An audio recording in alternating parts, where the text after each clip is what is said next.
The officer got pushed in the water. You need to pick up? Yeah, Topia if you can. No, Interceptor can't pit. Baker. Interceptor can't pit. The truck, yeah, I don't know, Lunchy, it makes no sense. I'm not really sure why, these are like random... These are random balancing rules that, respectfully, genuinely respectfully, someone in a position of power who isn't really, like, in touch with what pursuits are like some command position that actually isn't in heat and doesn't really do well in vehicle pursuits and doesn't really hold primary much, made that rule and said, hey, we can't really pit and intercept it. It makes no sense. Why can't intercept a pit? What's, like, if, from a GTA roleplay point of view, right, where we're pretending it's real life, what is the reasoning? I'm not sure how you rationalize it. Appreciate you, baby. Just take me to mission roll. I got you. I'm not sure. I'm not sure what the thought process is. It makes no sense. You gotta pick up Gab, right? What about when S-classes come out, right? Think about it. Think about it. When S-classes get released, and the only vehicle that can pursue is heat, what's supposed to happen there? Are they going to change the SOP to make it, oh, heat can only pit S-classes? That makes no sense. Or what are they going to say? Only, if we're chasing an S-class, the only way to stop it is if you spike. What am I going to do? Spike a car going, you know, 150? 160? It's no matter how you think about it, it never makes sense. It never makes sense. How can the truck not pit? How can the truck not pit? There you go. Appreciate you, appreciate you. How can the truck not pit? Think about it. The only reason you're pitting is because there's a reckless pursuit that's endangering pedestrians. So you need to subdue the vehicle or eliminate the vehicle as soon as possible. That's why you're pitting it. You're pitting it to disable it.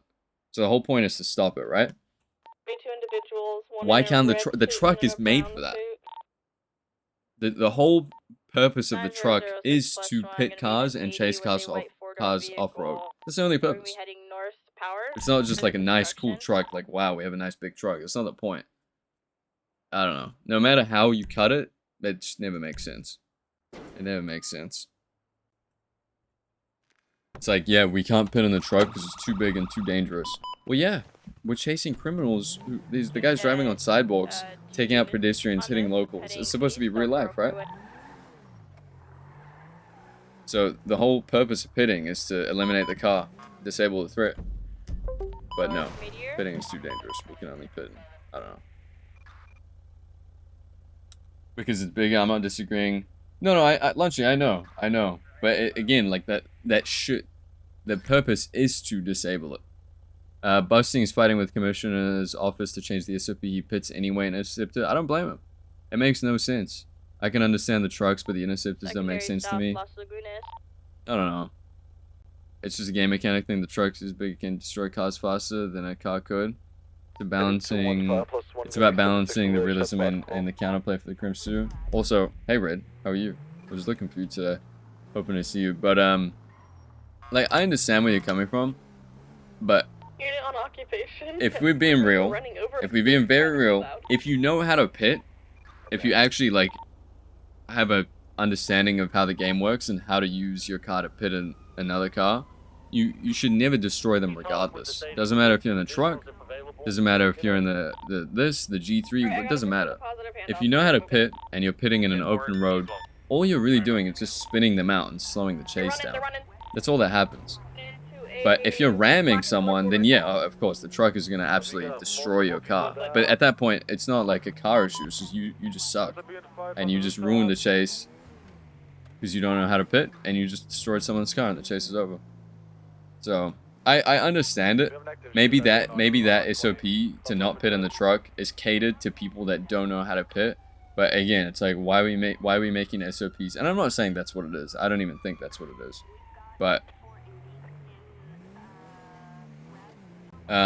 decent cops don't know what they're doing. Something you gotta think of. 100%. Like Red, I'm playing from New Zealand, right? Look, I get more ping than all these, like 90% of the people here. Unless you're from like the Philippines or something. Or like Indonesia or something. Like, look, I'm playing with 226 ping. Most people playing with 30, 60, like 120 maybe. And exactly, Red. My bubble, I know exactly how to use my bubble. I rarely get like dirty pits in, and when I do, it's a rarity, and I apologize, and I, you know, it's like, I'm sorry, man. What can I really say? But it really happens. It really happens. And you have to keep in mind too, I'm going up against people from the UK, which also have like a 150, 160 ping. So it's like they're 160, I'm 220, and I'm still pitting you clean. But essentially my point is, guys, it's a skill diff, and I'm just better.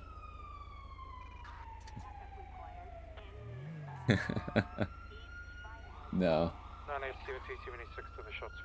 What am I doing? Alright. Real. Wartown, I appreciate that follow, man. Thank you. Mind the ping difference and skill diff. Talk to Teo Jax. They have their own. No, I know. And again, I watch Tiki do clean pits all the time. Terminator. Alright, come on. What are we talking about?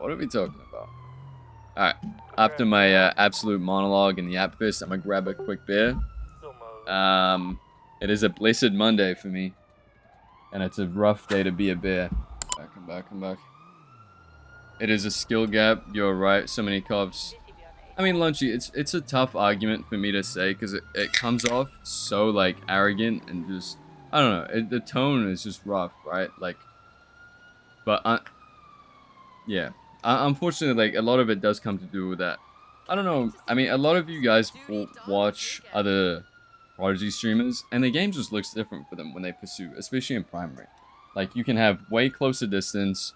You don't have to worry about your ankles getting broken. You can rely on reaction time to, like, keep up with ankle breaks. That's just not a reality for me. I have 220 ping. Sometimes I'm going up with people with 150 ping. I cannot ride someone's ass and not get my ankles broken. It's just gonna happen. It just comes with, like, learning how your bubble works. And it's the same with getting chased, right? I'm like a nightmare to chase. If I was to abuse my bubble, I could hit locals. I would immediately drive into the hills. I would hit all the locals into you. And then I would make, like, very dirty last-second lane changes. And you just... There's nothing you can do about it because of my ping. I would literally teleport for you from left to right. So it's like learning how to use it. And just being, like, hyper aware of your ping and your bubble. It kind of comes down to people not really understanding, like, that GTA mechanic. Because you don't even have to have bad ping. It's still gonna happen.